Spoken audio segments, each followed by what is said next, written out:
Good morning, sports fans from all around the globe. I am your host, Jeff Dawson, East Coast Sports Investors, and this is your breakfast bankroll for Thursday, February 17th, 2022. 11 days left in the month of February. Holy cow, you blink in another month. Hats off yesterday, the stores and Gamble and the student section. They got there an hour early, and the only time I can remember was about 3 years ago when UConn hosted Florida, when Florida was ranked in the top 10. And I think it was Hurley's second year, I think it was there. Do I feel the electricity that was going on? And as my co-host sent a text and goes, what were the baskets covered or something? And I'm telling you, I think it was 3-3 after the first 5 minutes, but these guys were playing defense. They were locked in. I questioned how the hell Seton Hall had that many conference losses. I think both teams mirrored each other. And, I said on Monday that Ken Palm had the game on 5, and the overnight opening line to the shops was 5. The public saw 5.5. Funny ending to that game is UConn had 3 1-and-1s in the final minute and missed all 3. They finally hit 2 free throws and go up 7, and Seton Hall comes down, hits a jump shot to cut it to 5 with 4.6 seconds left. UConn inbounds. And guess what? Miraculously, Seton Hall didn't foul. And you could hear half the crowd screaming and hollering for the foul because I think they had the 5 and a hook. It was absolutely hilarious. There was a bunch of games yesterday. Opening line spot on. I talked about the stench, the dogs. I'm not playing. And look, BC takes Notre Dame to OT. Oops, Rutgers did it again. 4 in a row against ranked teams. Crazy night for the ECSI VIPs. Avalanche 2-0 over the Kings. We talked about that early with Andrew McGinnis to jump on board there. And you know what? I'm driving all the way home from UConn last night. I got home right at 2 a.m. and it was I'm following the both game scores, and I gave out Gonzaga Pepperdine over one. It opened at 160. I think we got it at around 163, and they were 30-point favorites. I talked to Scott about this in the closing bell, and the more I thought about it, I'm like, what a dumb play. It was probably one of my stupider plays, because if you do the basic math, you needed the Zags to get to 100. They got to 117 in the first game. So I had them basically take 20 points off. I had them at 97. All right. So if they were 30-point favorites, that means Pepperdine had to get to 67. And basic math there, 97, 67, right? That would get you 164. And it came up like 6 points short or something. But I was beating myself up the whole time on that one. But it is what it is. Let's bring in Scott. Scott's all giddy, getting ready for some baseball. He's doing a lot of work. Go on to his website. Go on to our blogs. He's just warming up. And I can't wait for that baseball season. But I've talked enough here. Let's bring on my co-host, my partner in crime, the one, the only, the myth, the legend, Mr. Scott E. Webb. Morning, Scott. Morning, Jeffrey. And I see you made it home okay. And late nights out running around town is always fun. Yeah, I don't mind the drive. It's 2.5. I'll mind it next Tuesday because it's at Hartford. So it's 2.5 to Stores, 45 minutes from Stores to Hartford, and then got to go back to Stores and then So maybe we're talking about 3 a.m., but it's the Villanova game, which Nova is a 2-point favorite, which they should be, but we'll get into that later. Yeah, I don't mind it. Sirius Radio is the greatest resource in the history of mankind. I listen to my sports, I listen to my fantasy, baseball, and football. So I don't mind it, sir. Yeah, I have Sirius satellite radio, and when I get tired of listening to certain people on the channels that I like to listen to, and then I flip it over to somebody else, and I don't like that either, I ended up with the comedy channel on and listen to somebody talking about jokes and stuff. So I do like the Sirius satellite radio. It saves my life. It really does. I have an investor in Delaware, and so that's a solid 8 hours. But I break it down where I get to Connecticut in about 2 hours. Stop, refuel. I get to New York City in another 2 hours, but you got to plow through that and get to the New Jersey Turnpike. So I'm 5 hours in, then stop, refuel, do whatever you got to do, and then the next 3 hours. But I never could make these trips without my Sirius radio. No, I hear you. I understand all about it. I mean, I love Sirius satellite radio, and I usually don't. And I'm either listening to the MLB channel, or I'm listening to the NFL Network channel. Every once in a while, I'll flip it over to the gambling shows on whatever that other place is, and I'll do stuff, listening to whatever I can. But I do appreciate you sending out, telling people I'm doing baseball work. I have sent out last 2 nights some stuff, which I got to write a bunch of articles anyway, so I might as well start.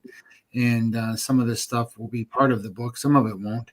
But the idea being is that it's time to get the blood flowing and get baseball going. And if you guys are into baseball and you want to understand a little bit more about it, you can go to my website. It's mlb-daily.com, and it's basically a blog on there more than it's a website. But and I write articles. There's a little link on there on the homepage.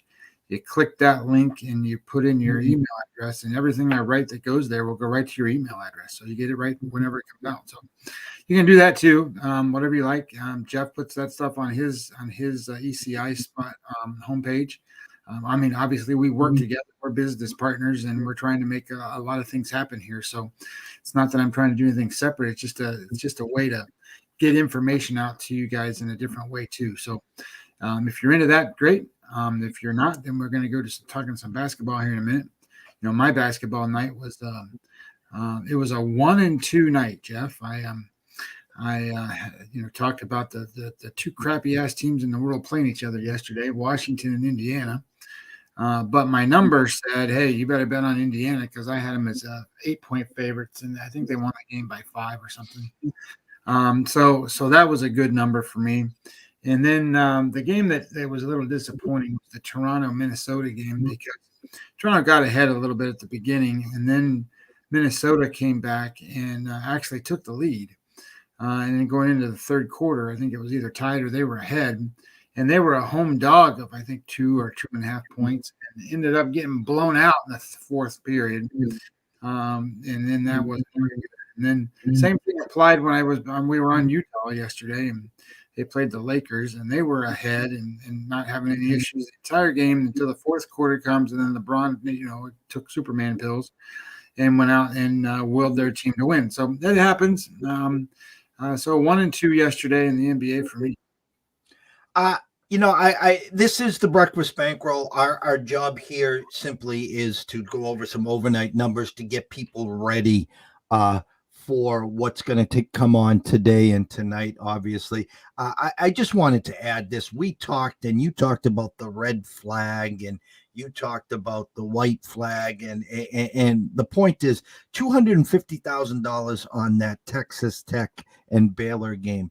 And listen, guys, okay, when the games have 10, 20, 25,000, when the NBA has only 75 and 100,000, and this game has $250,000. Okay. There are some big duffel bags being dropped on that game. And here's the funny. Baylor was up 7 at halftime. And I'm telling you, when you start to play the Jedi mind tricks, because what happens is Texas Tech outscores them by 20 in the second half or something like that and wins by double digits. And so all those guys with the duffel bags, the 86% of them, God bless them, because they listen, they knew something was going on in that game, Scotty. They cashed their ticket, and that's what it was all about, right? I mean, that's but the disadvantage, and here's the a caveat to what you do and what other people like you do, and then where I have a defensive mechanism. But that's why I like what you do, is because you know the teams, you know the players, you know what's supposed to happen, and a lot of these guys don't.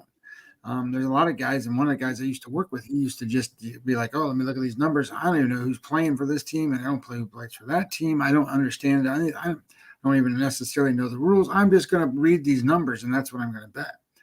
Well, there's more to it than that. And the truth of this is that we sit behind these screens. We're not at the desk.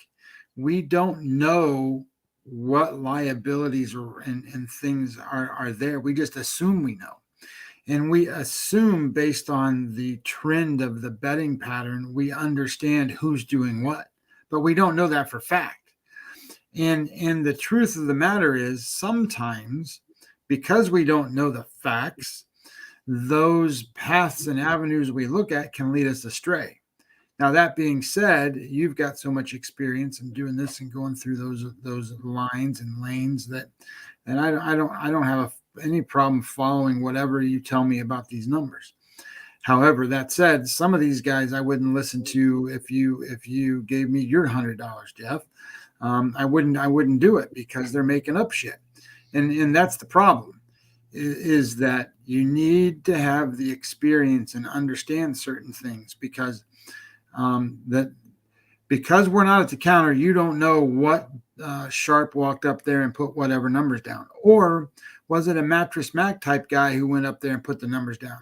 Because to be honest with you, if Mattress Mac walks up and bets something, that's awesome for me because I'm betting exactly opposite whatever he put down.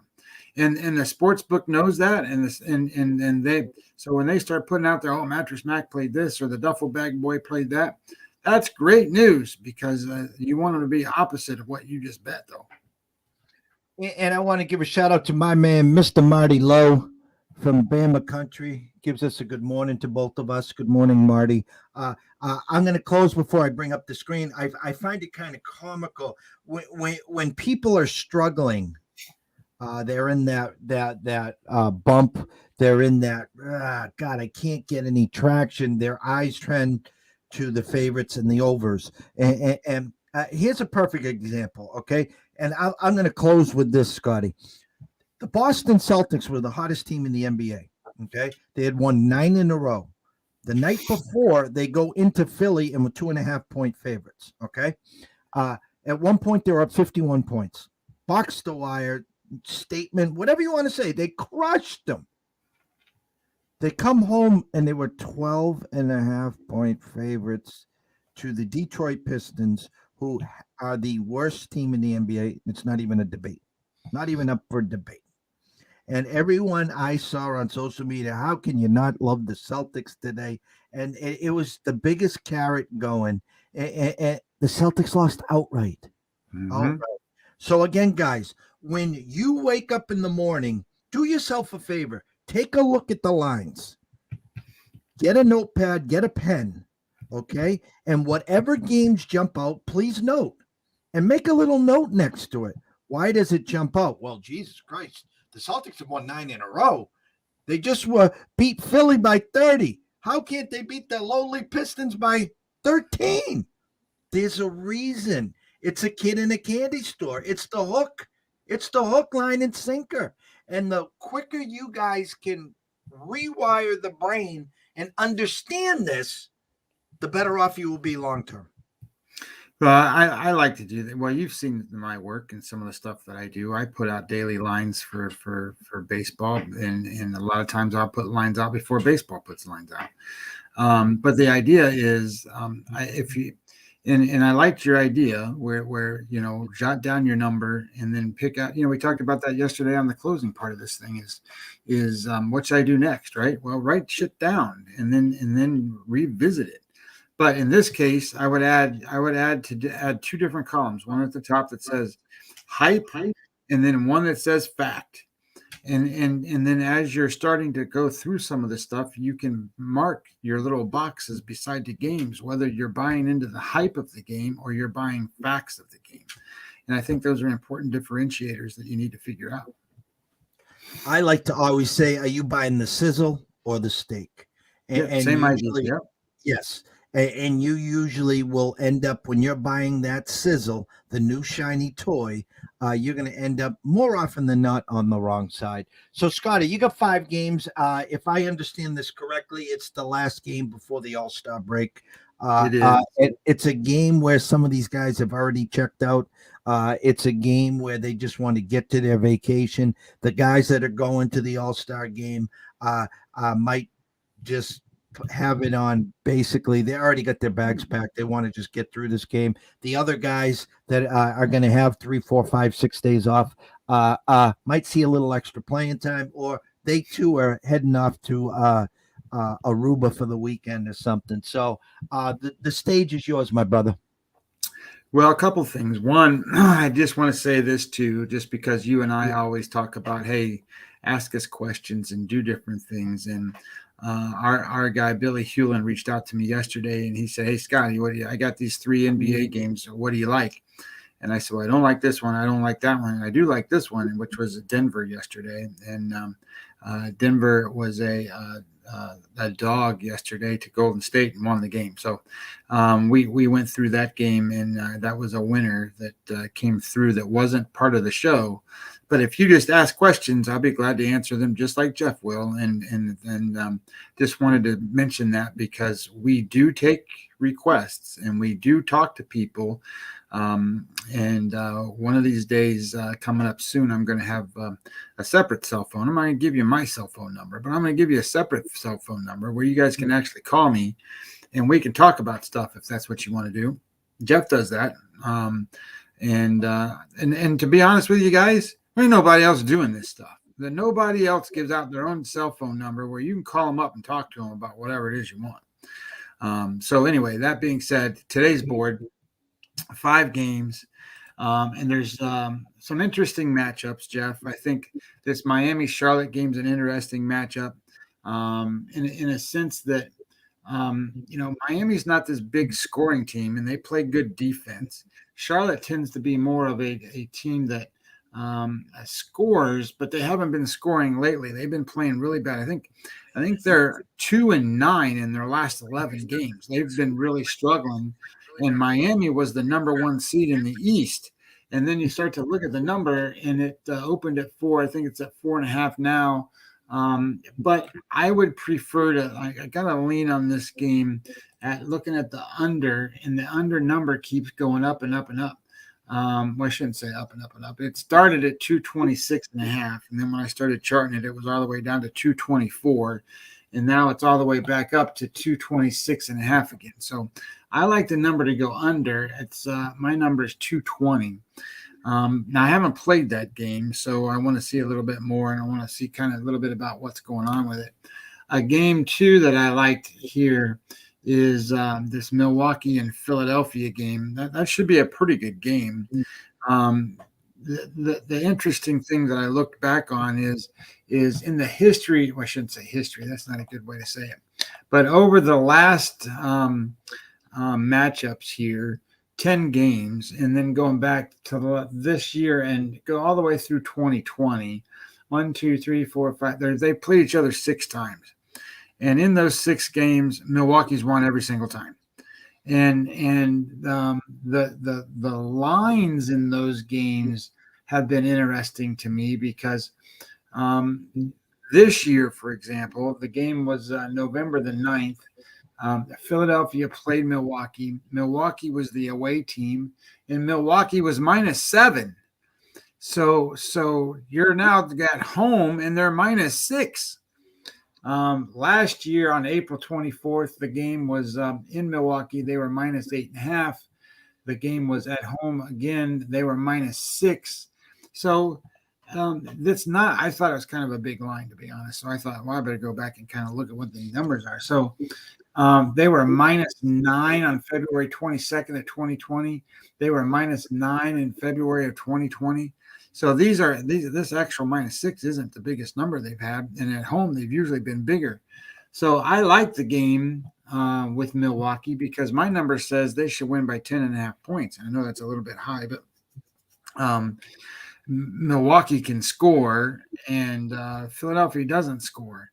So I kind of like the idea. They just play pretty good defense, and they're pretty consistent here. And then the last game that I'm looking at right now is the stink bomb. I like Houston plus the 11 points, and I know you said you thought Detroit was the worst team in the NBA, but I'll throw Houston in that ring just to kind of compete with your Detroit there. But the reason being here is the Clippers. The Clippers are a good team. They're not a big scoring team. And because they're not a big scoring team, I find it very hard for them to cover 11 points.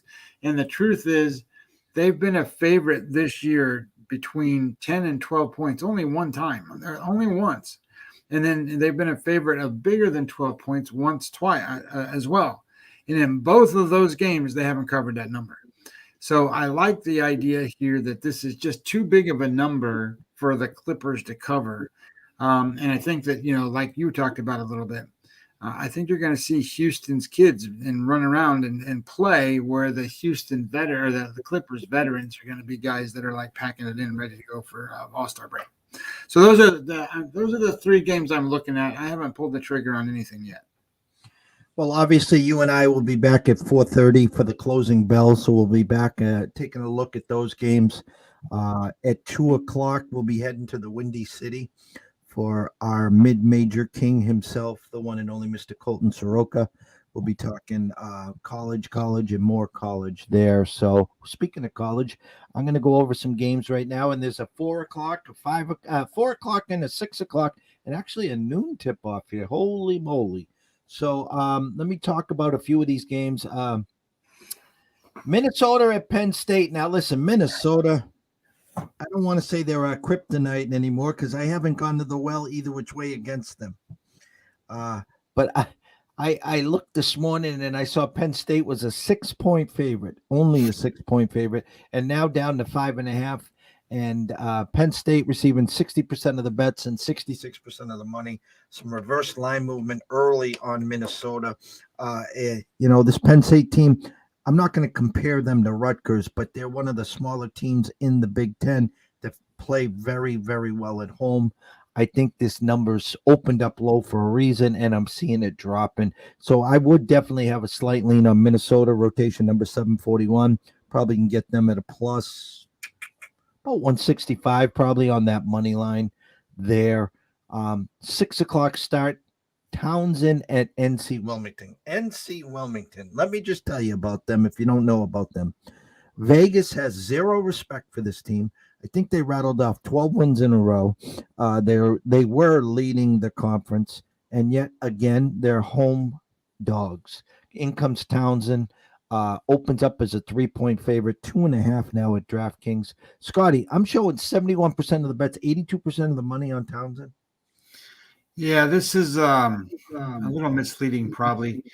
There's only $5,700 bet so far on my side, and I'm showing 54% of the money on NC Wilmington and 79% of the tickets on Townsend. We lost 3 straight trying to beat that Wilmington team till we finally picked them off, and I'll be watching that one real close. Maybe they just know they don't get Wilmington money. I don't know what it is, but this number is real eye-opening to me. They're begging for Wilmington money, and Townsend goes and wins this game. But we'll get back into that later today at the closing bell at 4:30. Rotation number 751, 752. ODU at Marshall. Two teams not the greatest years. Marshall opens up 1, now 2-point favorite, Scott. Yeah, again, the $4,000 bet, and this shows 100% of the money, 97% of the tickets on Marshall. Okay, so the tickets and the money and the line all moving in the right direction. Rotation number 757, 758, Michigan at Iowa, a Michigan team that might be catching their stride against an Iowa team that another Jekyll and Hyde team bet against them, and they'll put up 80, and they'll shoot about 75% from three. Bet on them, and they are a Mason's convention, I guess I could say. I'm showing 68% of the bets, 90% of the money, Scott, on the Wolverines of Michigan. Opened at 6, now a flat 5. Now, this one has 11,000 on it, so it's a little more popular yet. And I would imagine that these games are going to obviously pick up a lot of steam here in a little while. But 59% of the money, 58% of the tickets on Iowa. Yeah, and so that would be some reverse line movement or conflicting information from pregame to wager talk there. We'll keep an eye on that. One of an intriguing game, I think, rotation number 763, 764, Wichita State at Cincinnati. Cincinnati opened up 2.5, now 2 at Circa, 2.5 everywhere else on your Vegas Strip. I'm showing 60% of the bets, 90% of the money on the Shockers of Wichita State. Yeah, this shows $11,000 bet on it. 94% of the money on Cincinnati, 65% of the tickets on Wichita State. All right, so that will be interesting to follow at 4:30 today. Hey, Jeff, while you're looking, the 745, 746, the game that goes at noon, that game has $73,000 bet on it, by the way. Buffalo at Eastern Michigan. Buffalo opens at 9, went to 11, 80% of the bets, 63% of the money on Buffalo. Guys, listen, I can't tell you what to do. I only can tell you from experience what I see and what I hear.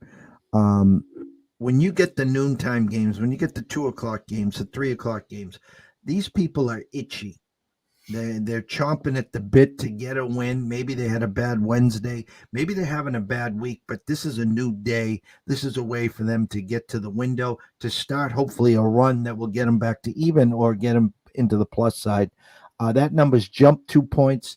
For a game like that, I can tell you this, Scotty, if Buffalo played Eastern Michigan tonight at 7 o'clock, you could take a 0 off of that game, and I don't think it gets that high. But since it's the only game at noon, they're flocking to the favorite. I'm not telling you Buffalo's not the side there, because EMU is awful. Awful. EMU equals awful. So just tread lightly there. You know, like Georgetown yesterday, getting killed, guys. And guess what happened? Backdoor little Joe. They were getting 13 against Marquette. It landed on 11 miraculously. I wouldn't be shocked here if Buffalo goes box to wire and it lands on 10. Okay, so I just brought it up. I just brought it up because it was the biggest bet game on the board. Oh, absolutely, and that was a mistake on my part for not bringing that 12 o'clock start. So good job there on your part. The coffee hasn't kicked in. I had to get that blood work done today, so I had to fast for 12 hours. And I tell you what, here's a funny story. No chew, no coffee, no nothing for 12 hours. I woke up feeling like Rocky this morning. I was just like waiting for that fog, that hangover type feeling. I felt like $1 million. If that's not your body telling you, hey kid, back off the coffee, back off the chew, and smarten your ass up. That question is, are you going to listen? We'll talk about that tomorrow. Oh, God. I say I'm going to, and I'm already on my second cup of coffee as we speak. So I'm going to scroll through here. Colorado State at New Mexico, 8-17, 8-18. The Pit isn't what the Pit used to be. Colorado State opened at 7, now 7.5, Scott. Yeah, it's $2,000 bet on the game. 81% of the money, 69% of the tickets on New Mexico. Whoa. So the line's moving, a little reverse line movement early on Colorado State. Here's a good game. Rotation number 825, 826. Montana State at Eastern Washington. Surprisingly, Montana State opens up at 1.5-point favorite, now 2-point favorites. Yeah, $1,900 bet on this one. 64% of the money is on Eastern Washington. 58% of the tickets on Montana State. 9 o'clock, rotation number 831, 832. Two Jekyll and Hyde teams. Oregon, who everyone is waiting the world to get into a conference championship in March Madness form, opens up a 4-point favorite at Arizona State, now 5. 67% of the bets, 67% of the bets, 56% of the money, Scotty, on the Oregon Ducks. Yeah, this shows $8,200 bet on the game. 63% of the money on Arizona State, 89% of the tickets on Oregon. Yeah, I'll have more information there. Arizona State's just, again, if you're gonna take Arizona State today, have your head ready for a in-game live, a halftime, because you'll know early which team showed up there. And the same with the Ducks. The Ducks have been so inconsistent. Here's an eye opener for you. 9:30 tip-off. Colorado, rotation number 833, 834 at Cal. Only opened up a 1.5-point favorite, now 2. 63% of the bets, 88% of the money on the Buffaloes of Colorado. Now they opened up 3.5-point favorites. I think it was on Sunday or on Monday, one of the two. Box to wire crushed them. Now they're baiting you here. They're only 1.5 now, 2-point favorites at Cal. Yeah, only $1,800 so far. 89% of the money, 89% of the tickets on Colorado. And that's what they want. So keep an eye on the California Bears tonight. We'll be talking about them at 4:30. Rotation number 835, 836. San Fran at St. Mary's, one of the better games of the night. I've been a big fan of San Fran. We had them Saturday on Bill Russell's birthday, and they will go out box to wire, crushing as a road favorite, but they took care of business. Actually, it was probably a pick 'em, actually. St. Mary's a good team this year. They're not at the Gonzaga level, but they're good. This will be a hell of a battle. Opened at 3, still at 3, Scott. Yeah, this is a little bit interesting. $11,000 bet on it, which is right up there. I mean, that's a pretty popular game. 77% of the money, 59% of the tickets on San Francisco. And I'm going to bring you back to this game when San Fran played them at home. San Fran was up 17 in the second half. St. Mary's came all the way back and beat them. So I call that the classic flash and fade. If you had to play this game, I right now would lean San Fran on the revenge spot, on a nice bounce back spot. Listen, St. Mary's no joke, especially at home, but I like San Fran here. So it'll be interesting to see the ticket count as that progresses today. Washington State at UCLA. Listen, we know UCLA championship game last year. Johnny Jazinga. I botched that one. I apologize. Great team. Line opened at 8.5, 10 at Circa, 9.5 across the Vegas Strip. Some big overnight move on UCLA. Washington State sneaky. I think this will be a competitive game. I suppose there's already some decent money on that game, Scott. Well, only 3,000 right now. Okay. 88% of the money and 84% of the tickets all on UCLA. Yeah, that's going to show. They'll probably be close to double digits when that tips off. Utah at Stanford opened at 5, now 4, and Washington at USC opened at 10, now 11. Thursday's always a big pack night, especially late night. So we'll keep an eye on that for everyone here. I'm going to trickle down to some hockey, see what we got today.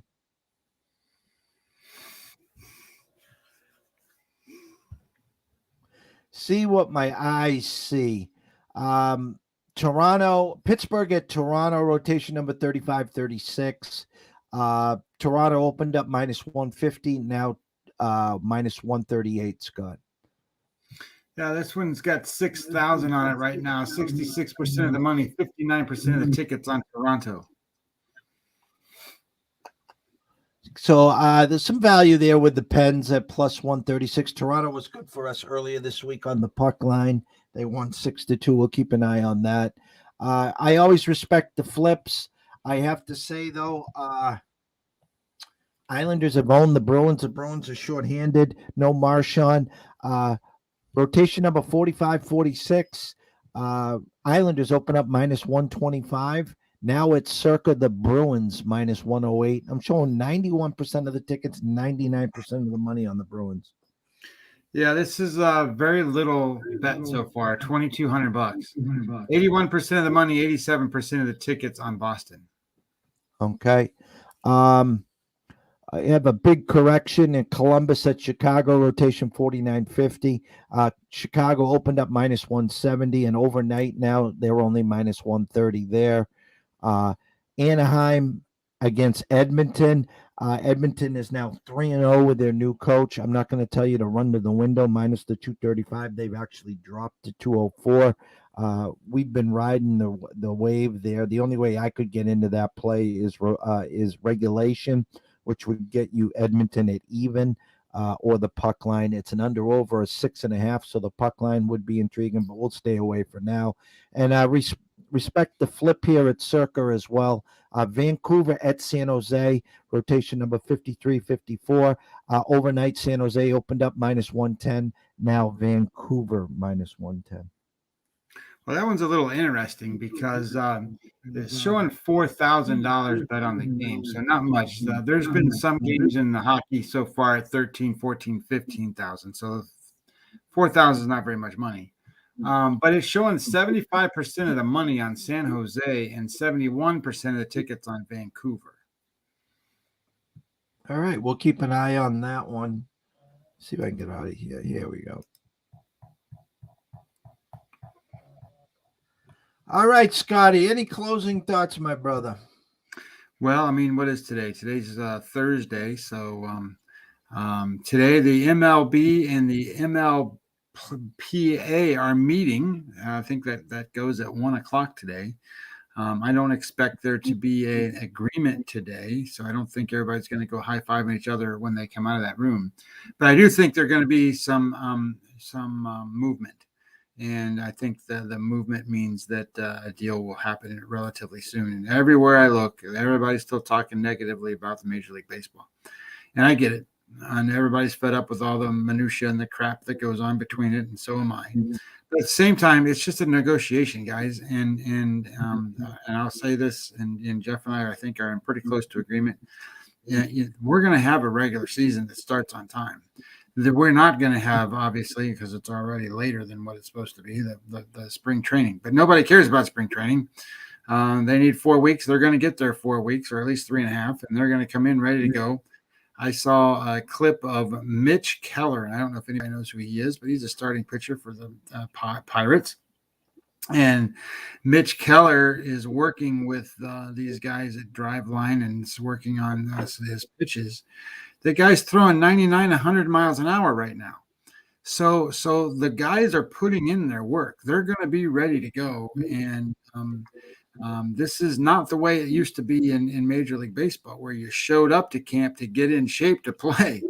That's what spring training was. Now you better be ready to go. And this year they got to be ready to go 3 innings max when they get in. That's 50 pitches or so. So anyway, that being said, I'm looking forward to some information that comes out of this meeting.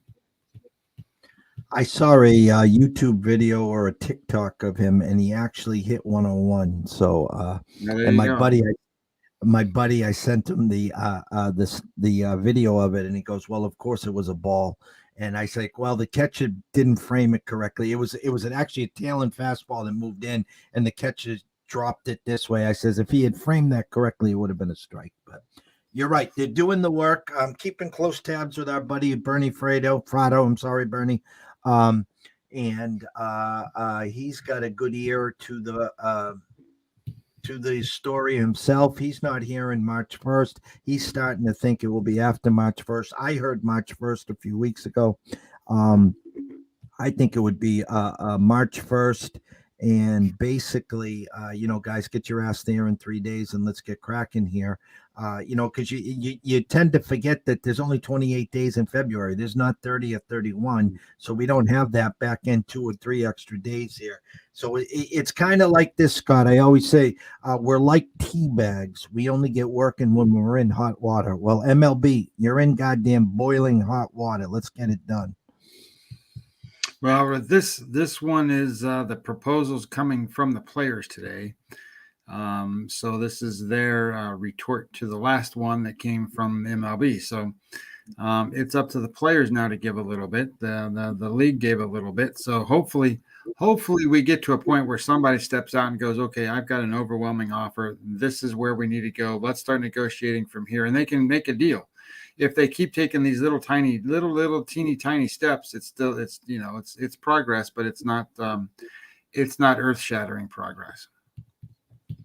Shout out to Marty Lowe, Billy Cullen, of course, Mr. Lucky.